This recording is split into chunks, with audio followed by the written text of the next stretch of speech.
Certain important topics for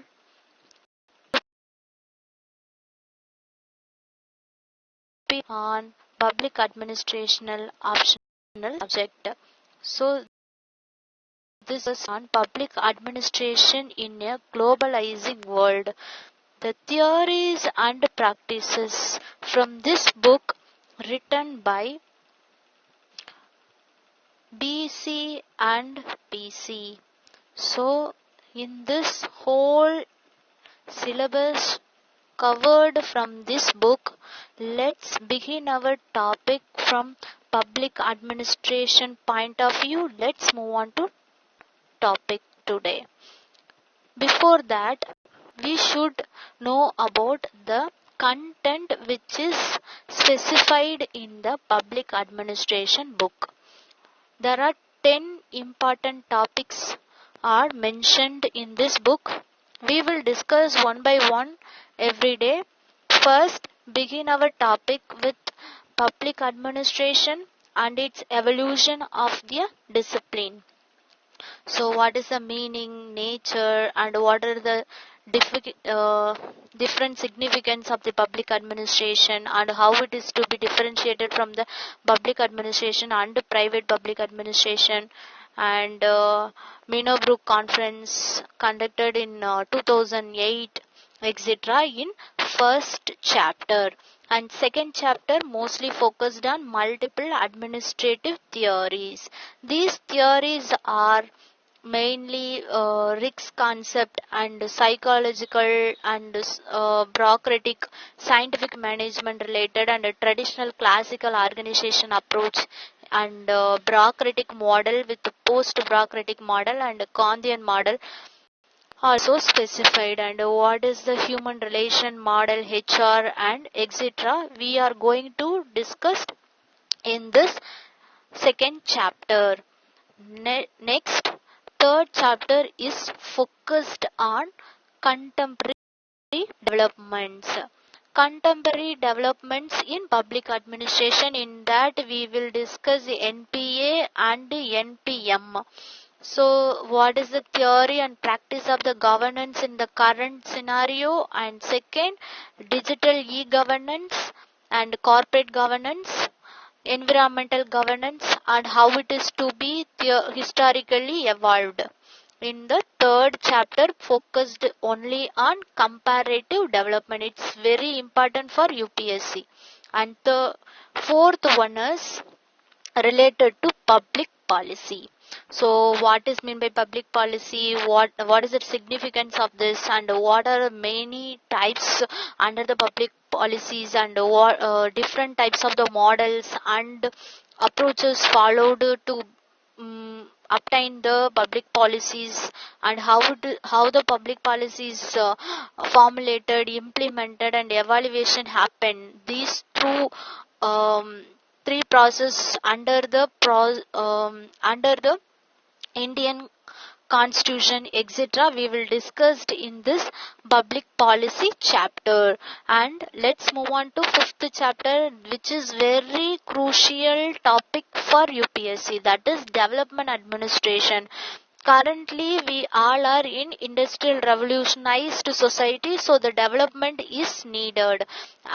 What is the genesis of the development administration, and what is the meaning of it, and what are the characteristics, and what is the difference between the traditional administration and the development administration? These all are we are going to discuss in the fifth chapter, as well as the administrative development with the chicken and egg relationship model, as well as current politics in development administration. What are the critics towards the development administration, as well as temporal and spatial dimensions for the development administration, we are going to discuss under fifth chapter.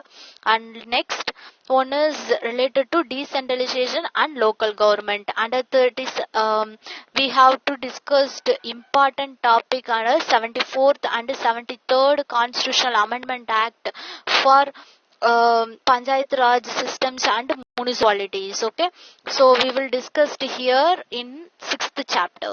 After 7th one is social welfare administration. Here we should know about the concept of social administration. What are the different approaches towards social welfare, and how it's social welfare to be administered, and what is the meaning of social welfare and the welfare state, and what are the principles we are going to followed in social welfare administration, and how it is to be protected for the weaker sections of the society in India. So these all are under the social welfare administration, and how it is to be impacted the social welfare ministry, and how they are going to make the policy towards the welfare of the state. And eighth topic is crucial for current scenario, so the citizens and administration. So we should focus on the citizen centric administration. Here what is the interactions happen between citizens and administration, what are the machinery for redressal of the public grievances, and how would the mechanisms to be happen in India, what are the changes we can do in it. So we all are this topic is under the current scenario and the social issues based. And ninth topic is very important. It is only historical perspective, like public administration in India, starting from Regulating Act in 1773 and Charter Act in 1833, and Good Governance in India in 1858, and 1935 Government of India Act, as well as All India Civil Service and Public Administration, how it is to be effectively implemented from the historical point of view. This historical point of view, they are not going to ask more questions, because we are already studied in this for IR also, plus our GS paper 2 under polity. So polity first basic topic is public administration in India, and final important topic is budget financial administration in India. So what is mean by budget, how what is the concept behind this, and significance, types, how it is to be oriented with the policy, and how the systems is happened in the in India, how the budgetary process is happening, and what is the what is meant by the financial management, and how the budget systems reforms is happening in India. So these all are important topic for 10th chapter. Okay, so let's move on to next slide. This one is mainly focused on the 11th chapter. These all are for current scenario, like what are the reforms we are going to change from the in traditional view to practical view of the current situation. So ARC report 1 and 2, and post ARC report initiatives, what are the changes happening, and after the reforms like LPG reform, what is the changes happen in the public administration. We should focus on that, that is administrative reforms in India. And 12th important topic is due to the LPG, like liberalizations, privatizations, and the globalizations.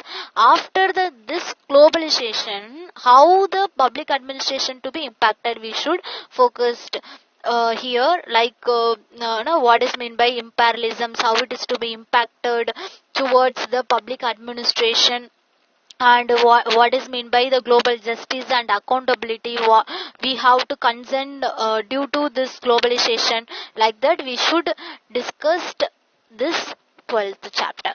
So today I am going to discuss only one thing, that is first chapter.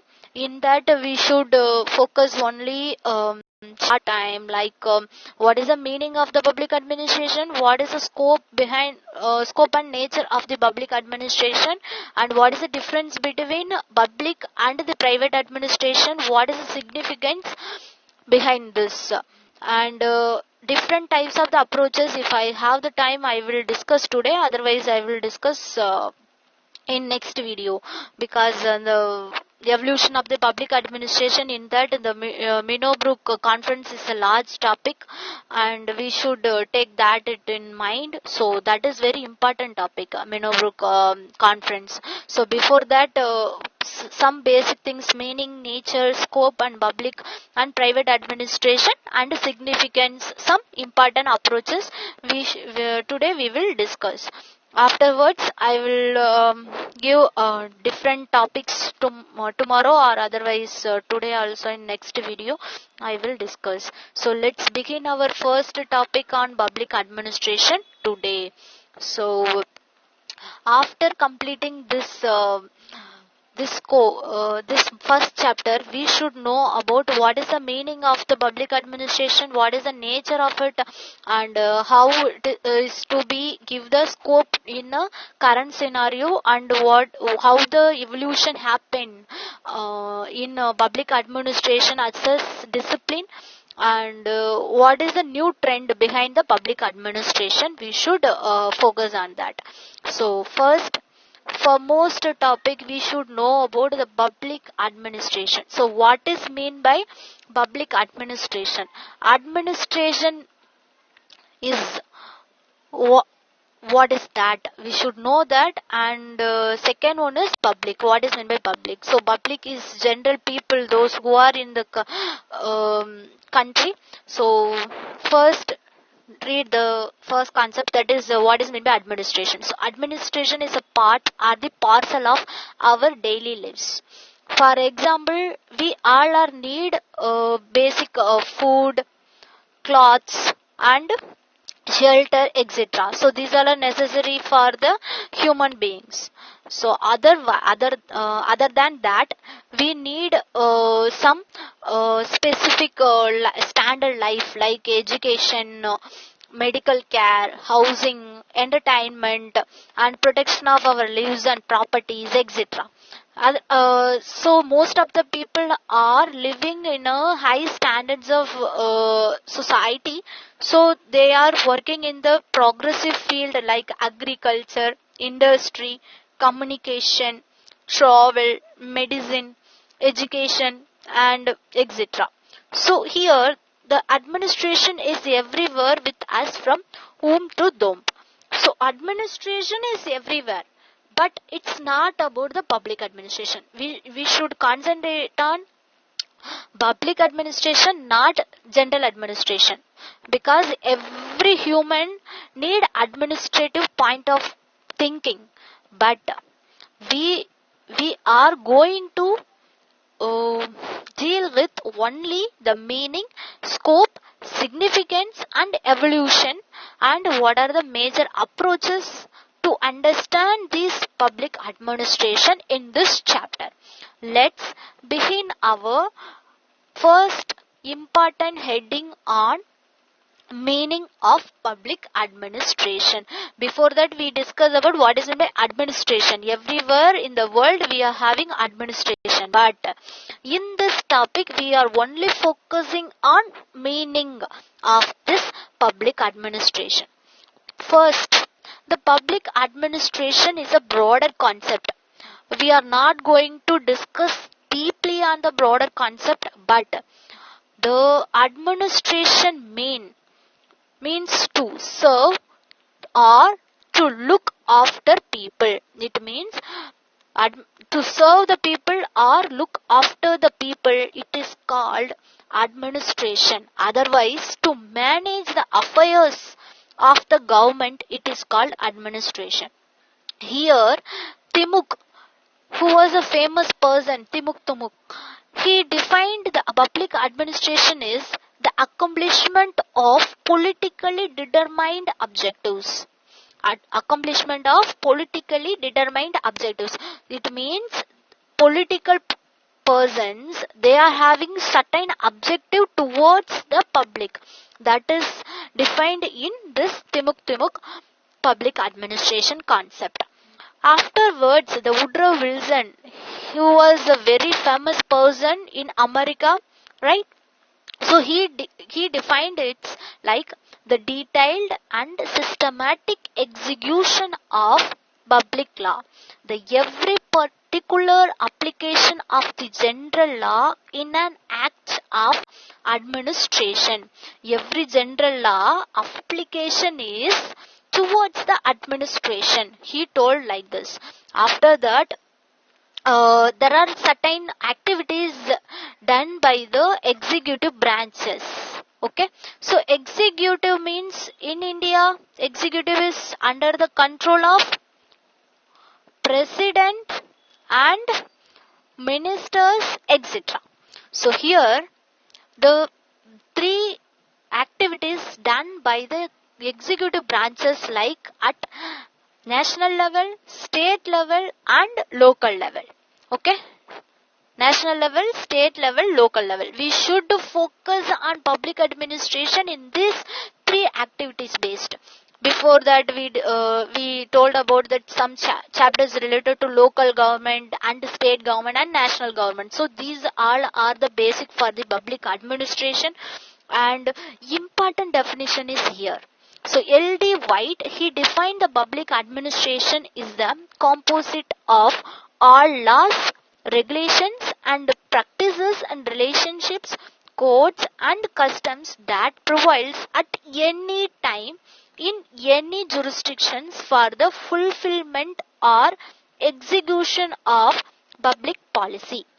Here you have to think about all the things like our country having law, rules, regulations, relationships, code and customs, all are to be prevail at any time in any jurisdictions for the fulfillment of execution of public policy. That is why we have another chapter is called public policy and how it is to be formulated. All are going to discuss in upcoming videos.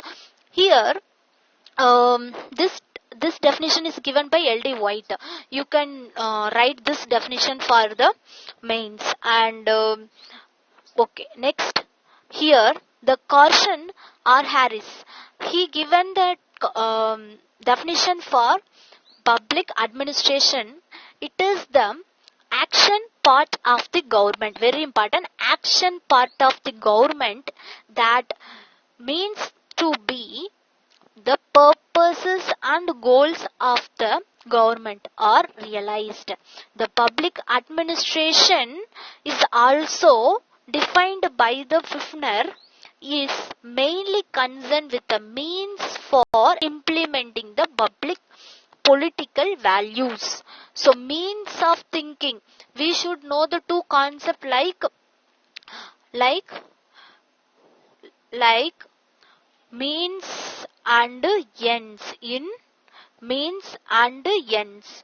So what is meant by mean and what is meant by end? So here they are focusing on implementing the means of the political values. They defined public administration as the coordination of individual and group efforts to carry out the public policy. So finally we can define this kind of public administration in this only 5 points. One is public administration, it is a cooperative group effort in public setting. Covers all three branches, executive, legislative and judicial. These three branches having their interrelationships, and it has an important role in the formulation of public policy and thus a part of the political process. It is different in significant ways from private administration, and it is closely associated with numerous private groups and individuals in providing services to the community. So here we can talk about NGOs, some organized societies, pressure groups, all are here in the 5th point. So finally we can write the definition for public administration like this. One is it is cooperative group of effort in public settings, and it covers all three branches: executive, legislative and judiciary.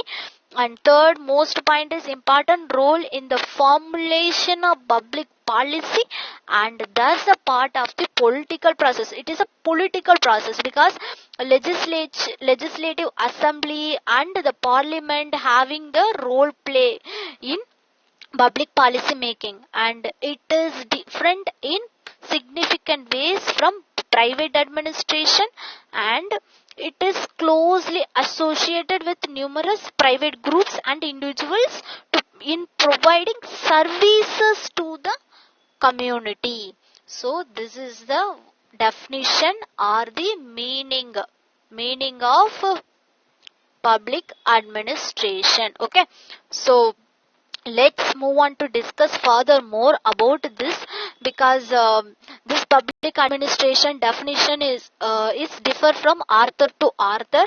So it is in during Minobrook Conference 3 2008, it guaranteed the it want to define the public administration. So in that, the public administration, it acts as a discipline. How it is to be defined? A socially embedded process of collective relationships, dialogue, actions to promote human flourishing for all. So it implicit in the definition was the recognition of an emerging globalized multicultural order within which the public administration was supposed to work.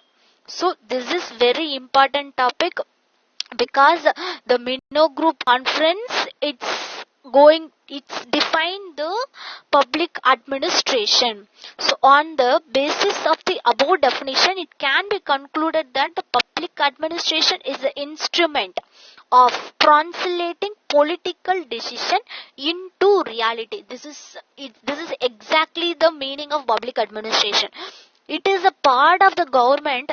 It means, first you have to write this, it is based on the translating the political decisions into reality. First. Second, it is the action part of government. It is the action part of government, and the meaning and the means by which, wait, you have to write the definition like this. Public administration, which the purpose of the government are realized. So the purpose and the goals are realized, and it is based on the political decisions to be translated into policies, and it is defined finally. The process of public administration consists of the actions involved in affecting the intent or desire of a government. It is thus the continuously active business part of the government, concerned with carrying out the law as made by the legislative bodies and interpreted by the courts through the process of organization and management. So this is how we have to write the definition of public administration. So again I have to tell the definition for this. One first important point is based on translating public decision into reality, and it is the action part of the government. It means by which the purposes and goals of the government are realized. The purpose of public administration consists of the action involved in affecting the intent, desire of the government. It is thus the continuously active business, very important, active business part of the government and concerned with carrying out the law as made by the legislative body. Law is made by the legislature, so the law made by the legislative bodies and interpreted by courts through the process of organization and management. Till now, we are discussing only meaning of the public administration. Now, we have to focus on nature and scope of the public administration. Let's begin the nature of the public administration. There are two important views. Okay. One is managerial view, another one is integral view. Okay, so first one is managerial view and second one is integral view. Here we should focus on two things. One is managerial view, another one is integral view. What is mean by managerial view? So according to the managerial views, those who are performing these managerial functions. What is mean by managerial functions? What the managerial functions are the activities called by the colleague is portsograph. You know every public administrative optional person should know the portsograph. It means planning. P stands for planning and O stands for organizing, S for staffing, D for directing and CO for coordinating and R for reporting, B stands for budgeting. So this is how the activity of the managers to be taken, portsograph. So here according to the managerial view, those who are performing these managerial functions are only part of administration. If you take this managerial functions, they are excluding the clerical, manual and technical activities. Okay, so this is very important point of view. They are only focusing on managerial function, that is narrow view of the public administration. Here the views regards administration as getting things alone done, not doing things. It's only focused on getting, not doing. Okay, so this view is also called as a narrow view of administration. So there are two views, one is managerial view, another one is integral view. In the managerial view, it is also called as narrow view because it is only focused on getting things, not doing things, as well as it is focused on portsograph managerial activities, not clerical, manual and technical activities. These all are excluded from the managerial activities. This is how the first managerial view is focused.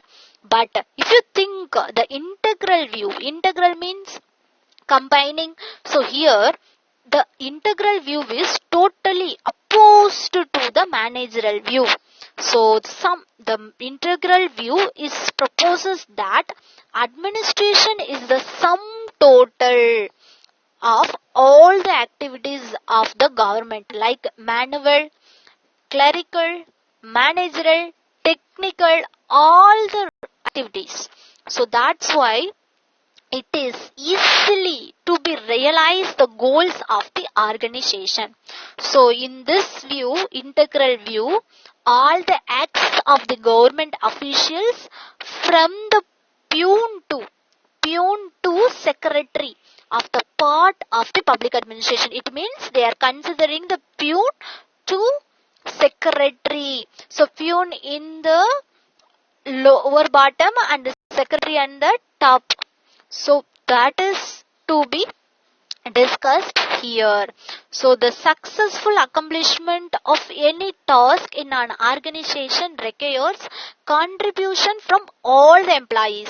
So the integral view focuses on all the employees starting from peon to secretary. So they incorporated all the employees. The main supporters of this view is done by Woodrow Wilson, we discussed, L.D. White and Shridimukh and Fifner, etc. So this view is wider perspective. That is why it's called a broader views or the wider view perspective of the organization. It takes the whole part is to be fulfillment of its achievements or the objectives of the organization. As in the case of its nature, there is also much debate between the followers of the traditional and the modern views. So here we discussed two things. One is what is meant by managerial view and integral view. These two are under the nature of the public administration. Anyhow, the debate is going on between the traditional and the modern views. Let's move on to next slide. Here the scope we have to discuss, right? So we should discuss here by scope we means the major concerns and the areas of the public administration. So what is the area? It's mainly focused on here. So they are mostly focused on the scope of the public administration in two perspective. So the public administration is public administration to the executive branch of the government. The modern writers extended the scope of the public administration to all the three branches of the government. This is very important now.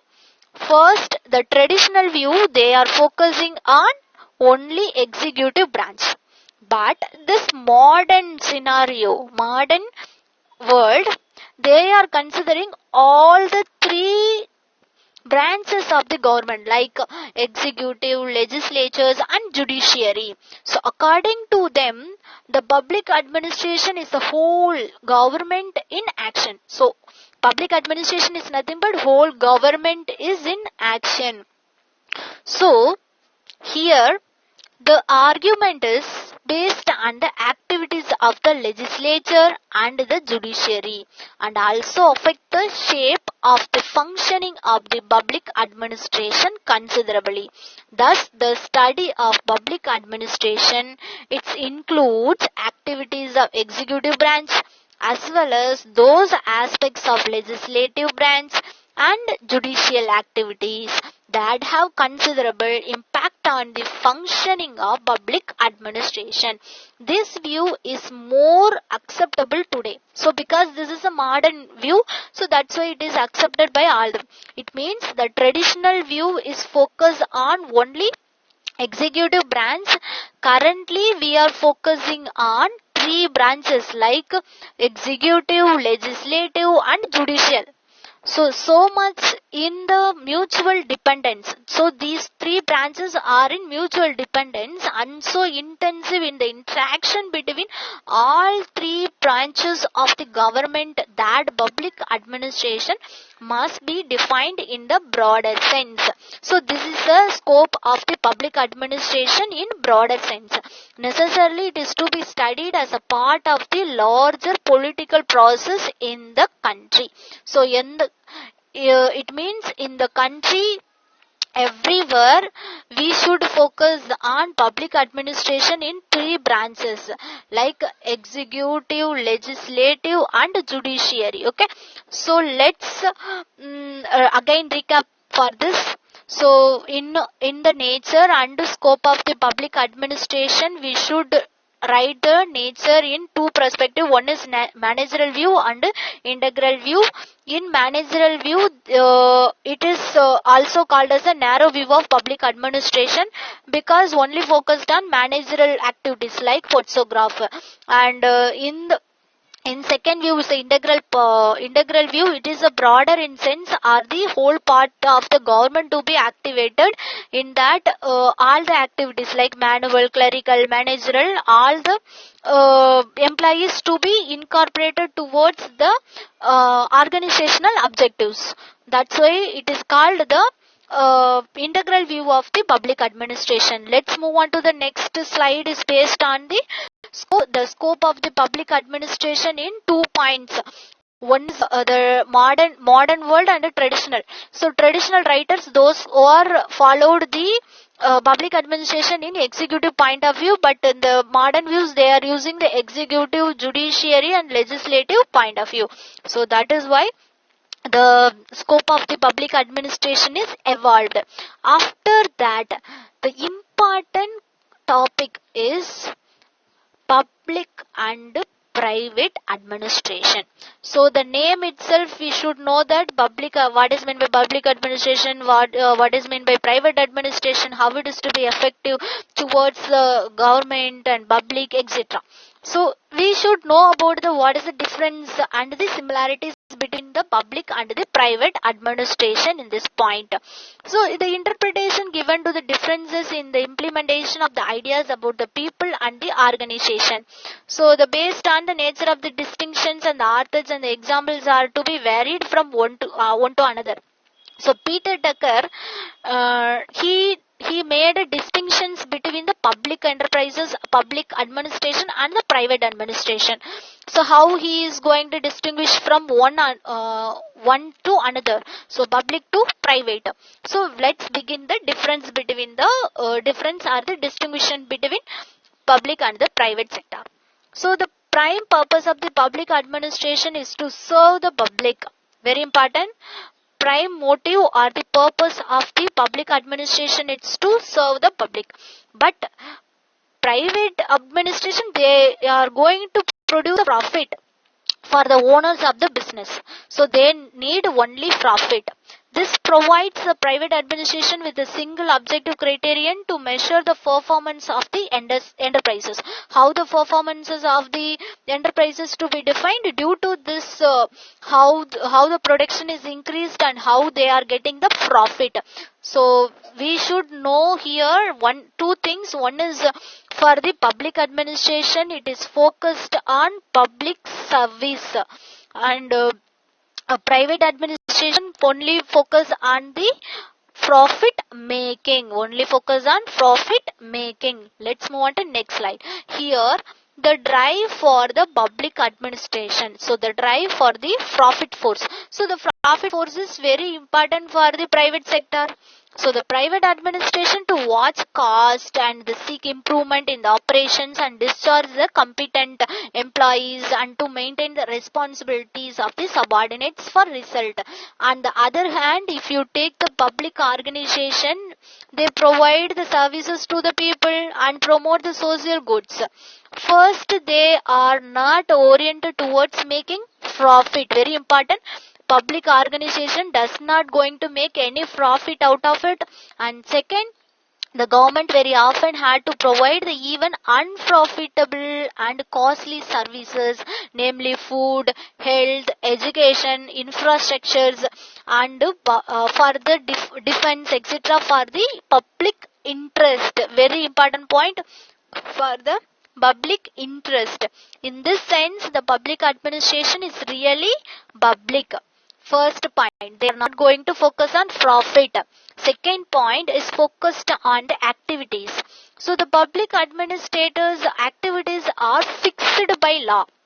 So he may not undertake others without legislative authority. So the business executive, on the other hand, they are free to select those activities that promise to be profitable and to discontinue other with fail to show a profit. It means here we discussed 2 points. One is based on the profit.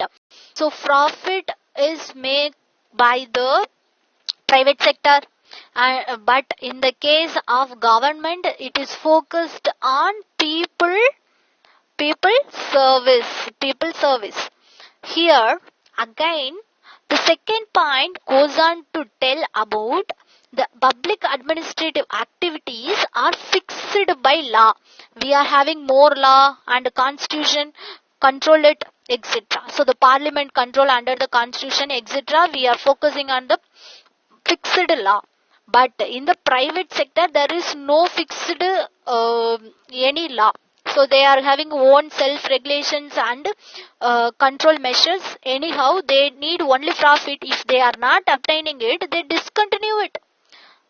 And they failed in the process of making the profit. So that is second point. And third one is the discretion of freedom of action of the public administrator is markedly limited. So discretion and freedom of action of the public administration is limited. No, numerous laws, regulations and reviews exercised by the legislature, by political executives, by central staffs, agencies limits his discretions and his choice of the methods as to how and what he shall do. So such controls are designed to ensure the public activities are carried on accordance with the legislative and executive policies to prevent abuses and misuse of the political power or of the public funds. Here, the third important point goes on say about the public administration having more rules and regulations. That is why it is having limitation. Okay, due to that more rules and regulations, it is have certain limitations, because the laws and the rules to be designed by the legislature and executives. That is why it helps to prevent the abuses or the misuse of the political power or of public funds here. Next, if you consider the private administration, it is totally different. So they are having it is subject to the certain governmental regulations. These regulations are not comparable those to apply to the conduct of the government activities. So the public sector employees generally enjoy the greater job of security and counterparts of the private sector. Here the technical important point goes on to say about the private administrations does not having more regulation from the governmental perspective. So they are not going to compare with the public administration here. At the same time, if you consider the public sector, this point is in the fourth point, right? Public sector employees having more job security. But in the case of private administration, they are not going to have this kind of job security. That is why, because they can create a union and they have to the grievance redressal mechanisms and etc. for their own benefit. At the same time, civil service commissions, they are following the merit systems and hearing the procedures for grievances and employee associations and unions and pensions, etc. But in the case the private sector, they are going to form the union, but it's a turbulent history. So they are having more hurdles to follow the union rules and regulations also. It is the fourth point. And fifth point is focused on public accountability. Public accountability is a hallmark of the public administration. So accountability is nothing but if you done anything right or wrong, you have the own responsibility towards that action. So that is called public accountability.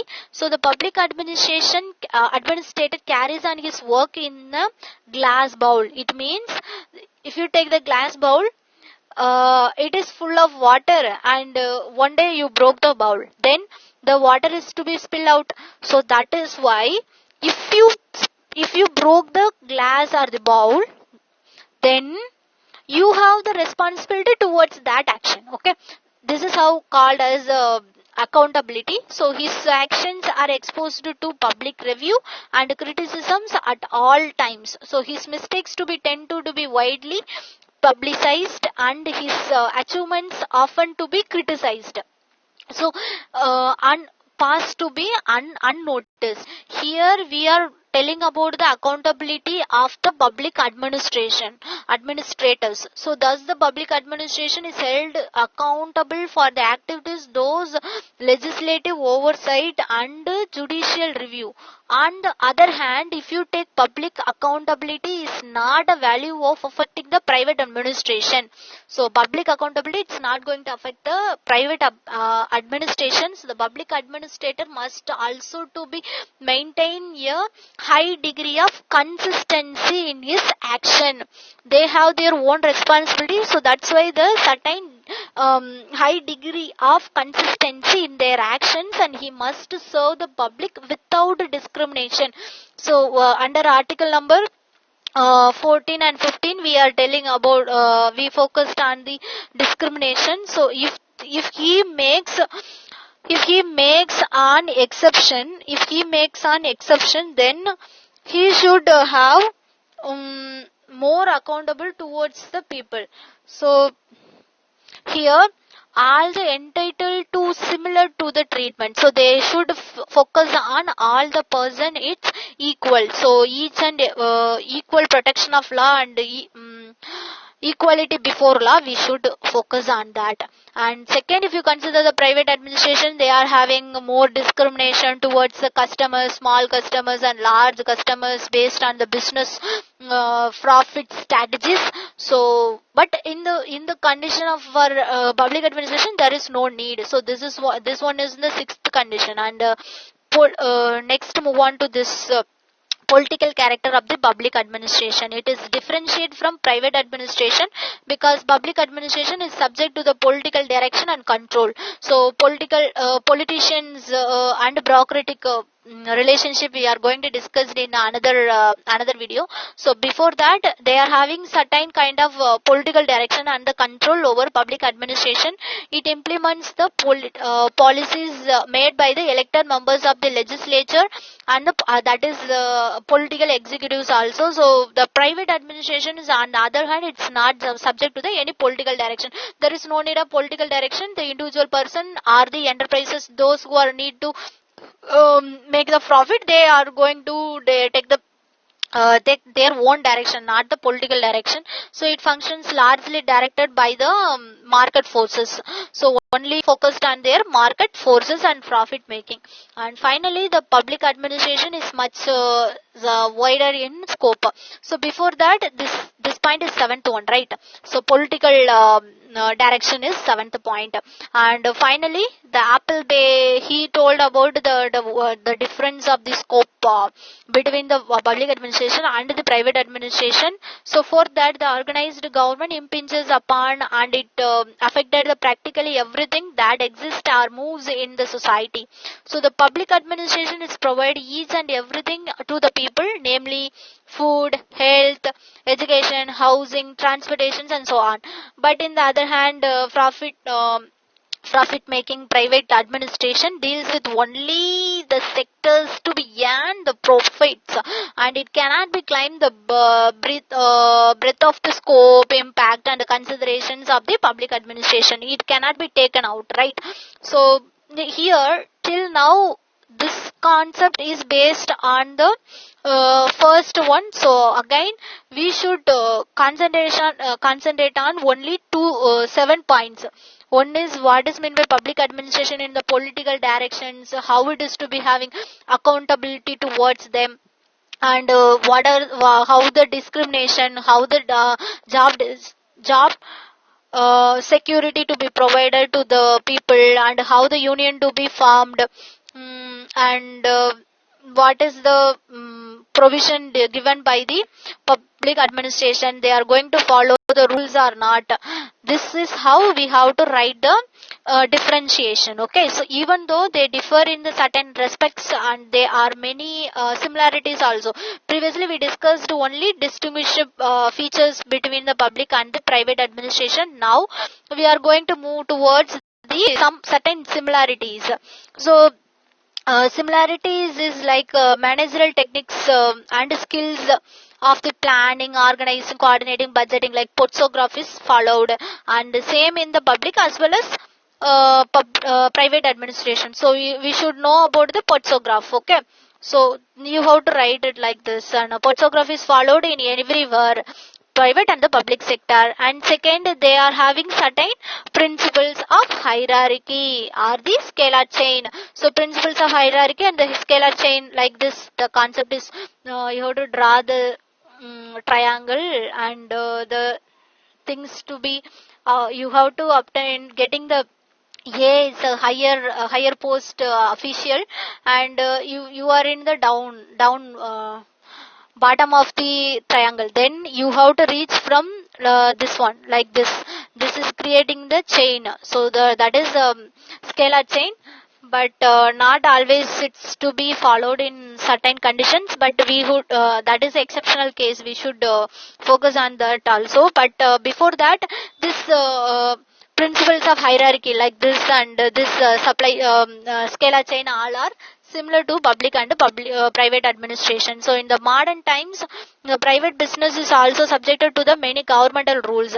So we are know about the environmental issues related laws also given to the certain private businesses. So the rules and regulations given by the government is also followed by the private sector. So both the industries having a similarities so far as the problems of what the problems of organizational and the personal and the financial all are having those own having their own problems in organizational problems, personal problems and financial problems, etc. So these all are similarities. And in the new public administrative management model, the public sector is expected to follow the principles of efficiency, economy and profitability. So in the modern world, they are certainly move towards a profit. And these days in the outsourcing and the contracting out and the voluntary retirement schemes, where they are focusing on the it is giving certain job security towards them. And the private sector is also followed the certain pension schemes, etc. And in many ways the difference between the public and the private enterprises is diminished. And these are is now considerable follow the flow of the personnel between the two. And especially in the higher management levels and within increase the governmental intervention. So higher management levels, there is a government interventions in the areas of subsidies, taxes and regulations and contracting distinctions between the private and the public sectors. But these days the governments are taking much interest in the public private partnership. This is very important.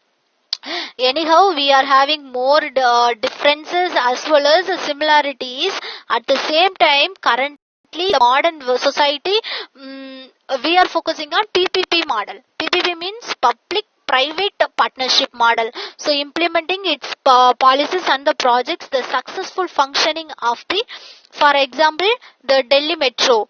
It is it is good example for PPP model. So public sector as well as the private sector administrations, they are using their cooperation and complementing each other to getting the project is to be done.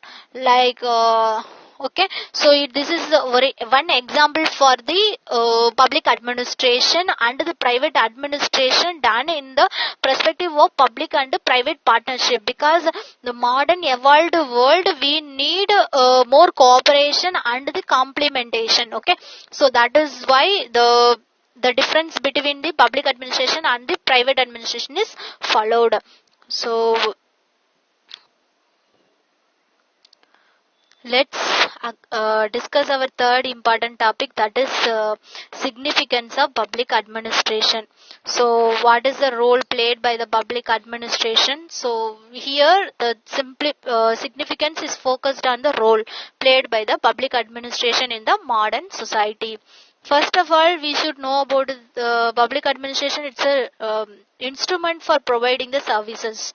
So it protects the life and the property of the people by maintaining the law and order, and it provides a number of the services for the people like public health, education, housing, social security amongst others, etc. So the various services provided by the public administration affects the life of the every citizens from birth to death. So the first point is focused on services which is provided by the public administration.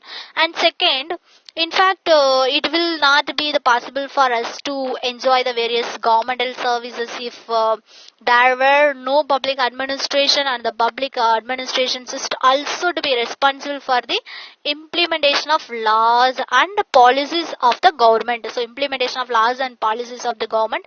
So it is the public administration, in which that translates the decisions of the government into reality. We focused on in the public administration definition itself, and by the implementing the public policies and the programs, it delivers the promised goods and services to the intended beneficiaries. So intended beneficiaries means for STs and what women, child, etc. So the beneficiaries to be obtaining their services from the government in the perspective of delivering the goods and services to the people, and public administration maintains harmony and cohesion in the society. So in this way it maintains a stability in society. So in India, during the period of emergency, there was no elected government. So during the period of emergency, like from 1975 to 77, there is no elected government. It was the bureaucracies to provide the goods and services to the people. It's very important point. So what is the significance? During 1975 to 77 emergency period in India, this is the example, right? So emergency period, there is no elected government. The bureaucracy take their own responsibility to provide the goods and services to the people. This is very, very significant point in public administration. So they are maintaining their law and order, etc., and they are providing the goods and services. So it is provided the stability in the society. During emergency period, bureaucracy is nothing but public administrators. They act as a goods and service provider, as well as to maintain the law and order, and they are acting as a good administrator to provide the stability in the society. So before the stability in the society, we should know about the socio and economic change caused due to this public administration. So it is the instrumentation of the public socio and economic change, and third world nations which emerged in the post Second World War. So they are giving certain examples for every point. So first one is significance for maintaining the goods and services and law and order, and they make the stable society during emergency period for first point, and second, it is acts as an instrument of socio-economic change. For example, take the third world nation which emerged in the post-Second World War period, faced the problems of poverty, unemployment, socio and economic backwardness. The public administration in these nations emerged as an instrument for change. So the massive development drive done by the bureaucracy in the nations led to the implementation of the poverty eradication programs and development assurance schemes and community development CDP. We will discuss this kind of topic in upcoming videos, right? And electrification of the remote villages and road construction, all areas of the infrastructural development, all are done by the bureaucracy. So this is the second point. It's acts as an instrument of the socio-economic change during the after the Second World War. Third world nations having their own problem like poverty, unemployment and social and economic backwardness, but it is to be rectified by the help of the bureaucracy. So this has transformed the face of the erstwhile the colonial backwardness, both in the physical and the attitudinal spheres in India. The credit for the successful implementation of the various programs like in India, we are having the employment schemes and rural development schemes and poverty eradication measures and land reforms and green revolution, industrial development and infrastructure development goes on in the hands of the bureaucracy. They done this kind of developmental activity. That's why we are in a good position now.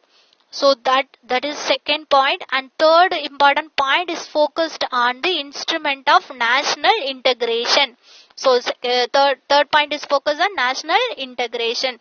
So Indian administration played an important role for after partition. So that is example for this. After partitions, they helped the rehabilitation process for the refugees those who are stay in India. So refugees rehabilitations, and it also helped integrating the princely states within the Indian territory. So how the integration is happened and how rehabilitation is done.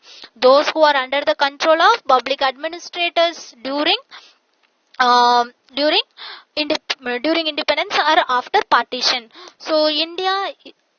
Fourth point is focused on India is a diverse country. We know that, and it has a number of caste and classes and religious communities. Despite these differences, India is an example of unity in diversity. So this statement is given by Jawaharlal Nehru, and the credit for this goes to be the Indian bureaucracy. So unity in diversity done by the Indian bureaucracy. So it has successfully implemented the goals of the Indian constitution, and they believes in equality, fraternity and social justice.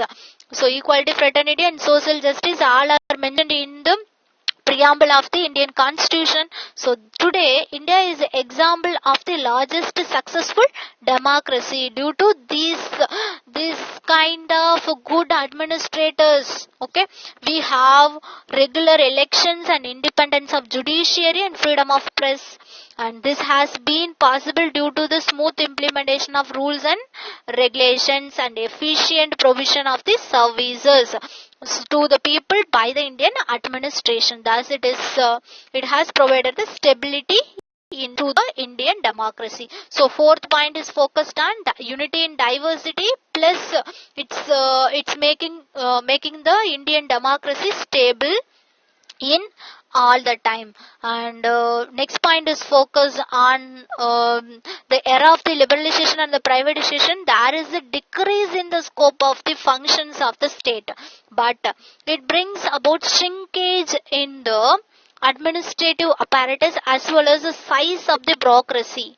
So currently we are in the they are not focusing on more on the function of the state, and the reduction in the size of the bureaucracy, it causes merely damage to the society. But under these circumstances, the role of the bureaucracy has changed, because previously they are focusing on the instrument service providers and the stability makers, etc.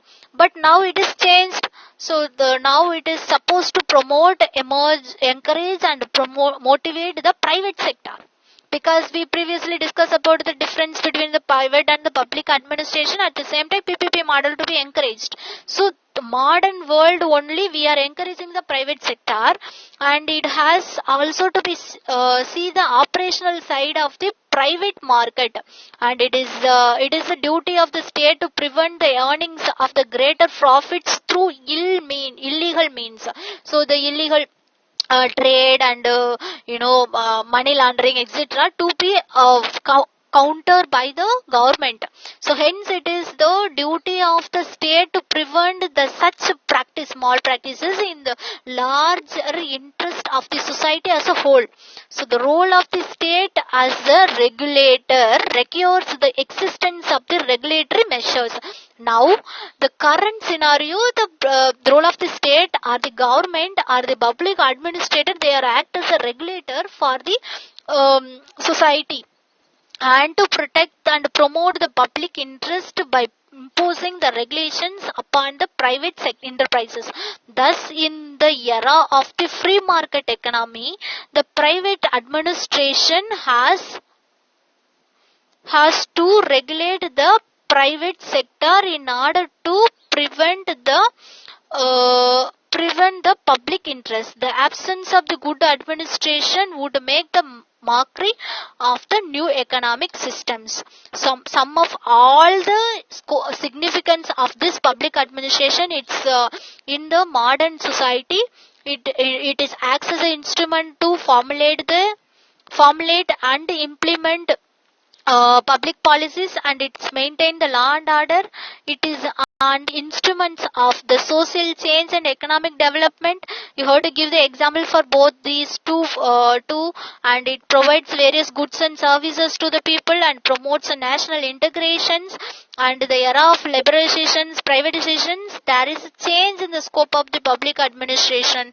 Now it has to promote, encourages as well as regulate the private sector in order to protect public interest. So I think up to this we are discussing today about the meaning and what meaning, nature and scope and significance of public administration we discussed till now. In upcoming videos I will discuss more on approaches, and the Minobrook multiple approaches are also followed in this public administration, and how the evolution happened. It acts as a discipline in the society in the modern world, and how the Minnow group yeah, conferences happened in 2008, and what are all the changes to be happened and adapted in the global environment, etc. are I'm going to discuss in upcoming videos. Thank you.